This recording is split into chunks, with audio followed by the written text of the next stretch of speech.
One of the challenges that we see day in, day out, that I see in my clinics all over the world, is that there are plenty of men, particularly younger men, who are seeking testosterone replacement therapy who do not actually have a endocrine deficiency, and are instead either looking to offset the side effects of their terrible diet and lifestyle, or...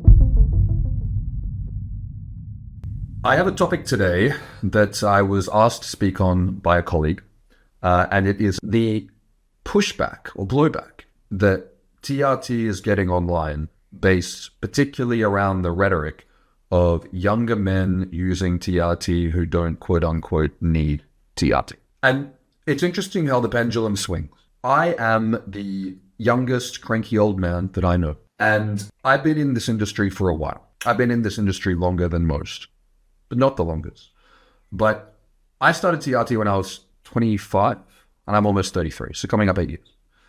And I've been professionally in the industry since 2019. And when I first started my treatment, no one knew what TRT was. If you searched it on YouTube, there was nothing. If you Googled it, there was Jay Campbell's ebook, which was incredibly helpful back when I started. And one of the upsides of this was that at least the information that was out there, if you looked for it, was correct. Now, TRT has become a buzzword. The space is noisy. It's saturated. When I first started talking about TRT and working in the industry, no one knew what it was. And a huge part of what I was doing was raising awareness about it. Now every man and their dog is aware of what TRT is. Is this a good thing or a bad thing? It's a net positive. But when something is a net positive, it doesn't mean that it's unanimously positive. But if something has drawbacks and trade-offs, it can still overall be a positive thing. And TRT going mainstream, thanks to people like Joe Rogan, people like Andrew Huberman speaking about it, more celebrities coming out and owning up or being honest about their use of both anabolic steroids and testosterone replacement therapy, I think has been hugely beneficial, both for men understanding that certain physiques are not attainable naturally, and that's okay. But mainly, the part that I think is important is that many younger men are realizing that a testosterone deficiency is at the root cause of their negative symptoms, both physically and psychologically. Now, again, this is not without drawback. One of the challenges that we see day in, day out, that I see in my clinics all over the world, that I know that everyone working at Big Tree Men's Health has also seen, is that there are plenty of men, particularly younger men, who are seeking testosterone replacement therapy who do not actually have a endocrine deficiency, and are instead either looking to offset the side effects of their terrible diet and lifestyle, or they're looking to enhance their performance in the gym. It's still a net positive. And I'll explain why. When it comes to popular topics on the internet, they will always attract people who are seeking attention. Given that TRT is such a hot buzzword and topic, it makes sense why everyone is now wanting to share their opinion on it and weigh in, because it is a buzzword that generates traffic and attention, and most people on the internet are not really here to try to spread knowledge or awareness or do the right thing for the world. They're simply trying to gain attention to monetize whatever it is they're selling. That's business. That's fine. But we really need to make sure that the correct information is available for the people who are seeking it, and for the people who are intelligent enough to disseminate what's actually going on here. One of the main arguments, which I've spoken about prolifically, and I am sure I will have to continue to speak about to the point that even I get sick of talking about it, is that the myth that younger men would never need testosterone replacement therapy under any circumstances because their body is perfectly capable of producing testosterone is objectively untrue. And it comes from people who are loud, who don't know what they're talking about. Idiots say stupid things, and idiots will continue to say stupid things in all realms of science, information, life, and everything in general. The less intelligent someone is, the less self-aware they are, and the louder they are about their misinformed opinion. If this were the case, the industry would be vastly different. We would only be treating primary hypogonadism, which is age-related hormone decline. I guess we can think of it as the male version of menopause, even though that has the word men in it. Technically, it's called andropause. But male menopause, I think, sounds cooler. A man's testicles have a shorter life than the human life expectancy, just like a woman's ovaries. And this leads to a stark decline in physical and mental health when a male reaches anywhere from late 40s to 60s, maybe even his 70s if he's lucky and healthy. It really seems to depend on when this kicks in from man to man. But the scenario that we would be in is that, well, if every young man just ate well, exercised, went outside, didn't spend too much time on their screen, had at least some degree of visible abdominal muscles due to a healthy body fat percentage of 15% or less, then every young man would have optimal healthy testosterone levels. And this seems to be the dominant paradigm that is expressed and perpetuated and essentially screamed from the rooftops by personal trainers who spent 6 weeks getting a degree on how to pick up and put down weights. For some reason, the less people know, the more they think they know about everything. And as someone who has been in the industry for a long time and primarily specializes in working with younger men, I guess probably due to the platforms in which I communicate the message, this is akin to someone who's never been outside and is screaming from the rooftops, which I don't know how they get on the roof if they've never been outside, screaming from the rooftops that the sky is in fact green. And as someone who spends a lot of time outside, in fact has gone outside every day for a while, I can say very confidently that it is in fact blue. One of the things that's interesting, and when you actually listen to patients or clients and you don't write them off as just kids wanting to get big in the gym and get on steroids, and there are a bunch of them in the mix, but to assume that all men under, let's say, 30 years old who are coming to a TRT clinic are in that boat shows such a lack of understanding of what's going on with people's health. We see day in, day out, young men who are doing everything right to the point that it's kind of neurotic and obsessive, who have testosterone levels that are lower than the average 70-year-old obese diabetic alcoholic. That's not good. And it's something that we see all the time. Now, does every young man who lives like that have terrible testosterone levels? Absolutely not. I see guys, naturally, who have testosterone levels well above the reference range, sometimes even double the top of the reference range. And they're doing really damn well. But you also see guys who are scraping the bottom of the reference range, or even are below the reference range, which, given how low the reference range is essentially a geriatric hormone level. And you're seeing this in guys who are 19, 20, 21 years old, who are doing everything right. Everything right. And it's not just one or two cases. They're everywhere. And I think one of the harms is that when these men are learning about testosterone and they're going, hey, yeah, my symptoms align with that, maybe I should get my levels checked. And then they jump on YouTube and they see reaction videos, or they see people who even have medical credentials or professor credentials or PhDs or whatever. And they're coming out and spreading this nonsense based on the fact that they've never been outside to see that the sky is in fact blue. And people like myself, people like the team at Victory Men's Health, people like all the practitioners on the TRT and Hormone Optimization channel who are in the trenches doing this all day, every day, while these people are making YouTube videos, we're actually doing this. It is undeniable that the younger generation is in a hormonal epidemic, both men and women. If you've just started TRT, it is completely normal to feel overwhelmed and confused. There's a lot of new territory to cover, and there is a lot of conflicting information. I wrote TRT 101 so that you can have everything that you need to know in an instruction manual in one place that you can refer back to, that you can have all the questions answered before they even come up. TRT 101 is my best practice approach for TRT from start to finish, and it contains everything that you need to avoid all the challenges and pitfalls that I've seen come up in my clients over the last 5 years. You can check it out via the link below. As someone who is in their early 30s, the women who are roughly in my age group that I grew up with and that I know personally, I can say that the majority of them, more than 50% of them, have some kind of problems with their hormones, whether it's progesterone deficiency, things like endometriosis, polycystic ovarian syndrome. It is rampant that younger women are having issues with fertility in their menstrual cycle. And it is also rampant that men are having these issues, but they're often dismissed as minor depressive disorder, anxiety disorder. Or you mustn't be tracking your macros properly. That must be it. That must be why when you go to the gym and eat in the surplus and train hard, you get fat. And then when you eat in a caloric deficit, you lose muscle. It's because you're not tracking your sources properly in MyFitnessPal. That's the only possible explanation.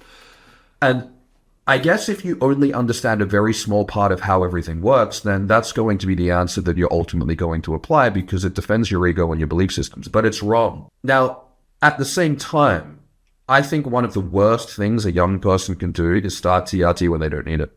It's a bad strategy. It's a bad strategy to become physiologically, hopelessly dependent on a hormone that is internationally scheduled and restricted by the government. That's a bad thing to elect to do if it's not required. It's just a bad strategy.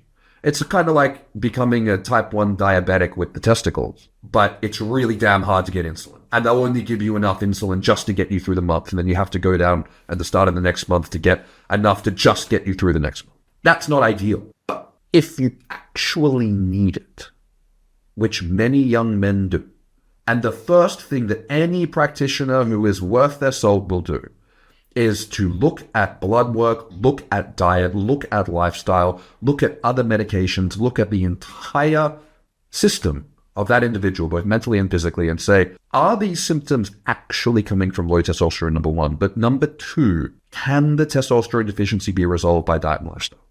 Because a lot of the time it can. I see guys come in, they're drinking 20, 30 standard drinks on a Friday night, maybe a couple more, and when I say a couple more, I mean another 5 to 8 over the rest of the weekend. They're not sleeping properly, they're not eating properly, they're not going outside, they have 25% body fat, and they're going, oh, well, my testosterone levels are low. And we look at their labs and we see the luteinizing hormone is at 1 or 2. And we can say, yeah, look, your body is suppressing your testosterone production because it's trying to survive because you're treating it like a dumpster. That can be resolved. That can be improved. We can see in the lab work when the hormones are being suppressed. And we can see why they're being suppressed. And we can tell people to go fix their shit. And a smart practitioner will also say, if you did TRT now and didn't fix this, it's not going to work out the way you want it to. It's going to create side effects. Because we're pumping the accelerator when the body's pumping the brakes. And the body's smart. Body knows what's going on. And you can't work against the body. You can work with the body. Can't work against it. It will win. It will push back. It will win. And you will suffer. So in this scenario, what we also see in these younger men who are doing everything right is their gonadotropins are mid-range. So we see luteinizing hormone at 4, 5, 6. And we see testosterone levels in the absolute gutter. Sometimes even to the point that it's closer to a female level than a male level. So my question for all these personal trainers who got their qualifications from a cereal box, my question to them is, from a biochemical standpoint, and from a biomedical science standpoint, and understanding human biology, how would the natural testosterone production increase further if all the inputs and outputs are optimized and the signal from the pituitary gland of the testicles is saying, this is the correct amount of testosterone that this body is supposed to have? How do we fix that? A genuine question, and I would love to have a debate and discussion with someone who is particularly loud about this so that they can come and embarrass themselves and humiliate themselves for the fact that they don't know what they're talking about. The problem, though, is that when people are entering the space, they listen to the people with the most social proof. And in some aspects, that's a pretty good strategy. But when it comes to social proof generated by attention-seeking and YouTube likes or views, you're not listening to the correct people. You're listening to the people who get the most eyeballs on their videos. And typically, people get the most eyeballs on their videos by being contrarian or pissing people off. That's how the algorithm works. I did my undergrad in digital marketing. I can assure people that you get the most attention online by pissing the most people off. That's how the algorithm works. So, what do we do about that? There is not a war to fight here. There is no need for people to get tribal over the topic. But I would give people a couple of recommendations. Firstly, if you are an adult male and you are spending your time watching videos from YouTube influencers who are commenting on who is natty or not, or whether this person is or isn't on steroids, just think back to when you were growing up and women were gossiping in these gossip magazines about which Hollywood celebrities had had a boob job or a lip job or a facelift. This is the same thing. You should have more productive things to do with your energy, your time, and your mindset than gossiping about who is or isn't on steroids, because it has absolutely nothing to do with you. Unless you're competing against them professionally in sport, I guess that would be an exception. But if you were at that level, you wouldn't be spending your time on YouTube watching this crap anyway, because you'd have more important things to do, I would hope. So stop gossiping and fixating on who is or isn't on steroids and go and do the stuff that you know that you should be doing, because it has absolutely nothing to do with anything and you shouldn't be wasting your time or attention on that. You're giving away your capacity, you're giving away your focus, you're giving away your finite resources to people who are more doing. Number 2, get comprehensive blood work reviewed and evaluated by a professional who can actually advocate for what's in your best interest and educate you about how to get you from where you are to where you want to be. That's ultimately why most people are seeking some kind of health advice. I want to get from A to B. How do I get from A to B? And testosterone replacement therapy is sometimes the thing that is needed to get you from A to B, but other times it's not. And people on YouTube are not capable of making that diagnosis for you. People in Facebook groups aren't capable of doing that either, but that's a separate discussion. People like myself, people like the connected group of professionals that we have on the TRT and hormone optimization channel, people like the team at Victory Men's Health are trained in doing this, because ultimately what we would all like people to achieve is the benefits of TRT without needing TRT. That's ideal. That's what everyone who's not trying to make money off people is wanting to achieve. That is what is in the patient's best interest every single time. But if that cannot be done, if that ship has sailed, if it is not physically possible to optimize and improve natural testosterone production further, and the patient has symptoms of hypogonadism, it doesn't matter if they're 18 or 80. It has nothing to do with the conversation. Because younger people are dealing with hormonal issues the older generation didn't have. This is a new issue. And we're growing up in a world that is drastically changing every single year. And it will change at exponentially faster rates with every year to come due to progressions in technology and now artificial intelligence. This was always forecast to happen. In the 40s, 50s, and 60s, people weren't going through puberty being obese. I think that's a big factor. I think that if you're obese or morbidly obese or taking psychiatric medications or a combination of the above during development, it's pretty viable that your endocrine system is not going to develop properly. So if you don't rectify that until after you're 20 or 25, how is that system going to magically heal? Hell, it's not really possible. We're starting now to see the impact of what is potentially environmental endocrine disruption. I mean, my generation grew up wrapped in plastic. That can't be good. We don't really fully understand scientifically because it hasn't been studied yet. But we don't have to study everything with a peer-reviewed, interventional, randomized, placebo-controlled trial to be able to see with our own eyes how things are playing out and draw the dot. So this is a new issue that we're having, and we don't fully understand why this is occurring. But what we do understand is that there are pathways, there are a variety of factors which are likely contributing to this. And we can hypothesize whether it's more of A or more of B or more of C that's leading to more of X or Y or Z until the cows come home. But it doesn't change the fact that the sky is blue. It doesn't change the fact that younger men are having endocrine disruption and they're having these negative symptoms.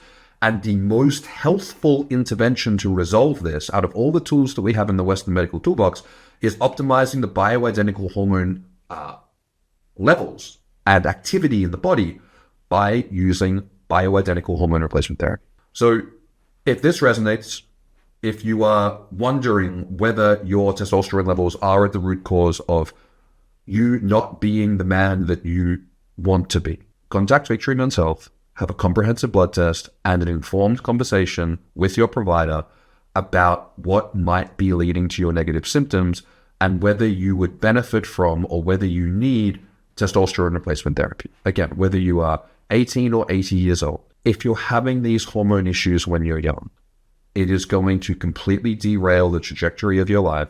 It is going to cause you to have early onset diseases of aging, and your quality of life is going to be so much lower than what it could have been had you corrected these issues when you found out about them.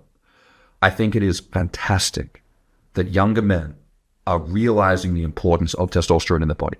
And the first thing that they need to do is understand that the best pathway forward is to optimize your natural testosterone production as much as possible. But if that reaches a dead end and the levels are still in the gutter and you're doing everything right, the only path forward that is evidence-based and that is clinically effective is testosterone replacement therapy. I hope that helped, and I'll see you on the next. Stop doing all the things you know you shouldn't be doing and start doing all the things you know you should be doing. If people are looking for where to start, it's that. Testosterone is what creates confidence. It's what gives the capacity for leadership. It's what drives the ability for one to become courageous and competent in their skill set. If you go on TRT and then live a lifestyle that you would never have those levels in the first place, your blood's going to get really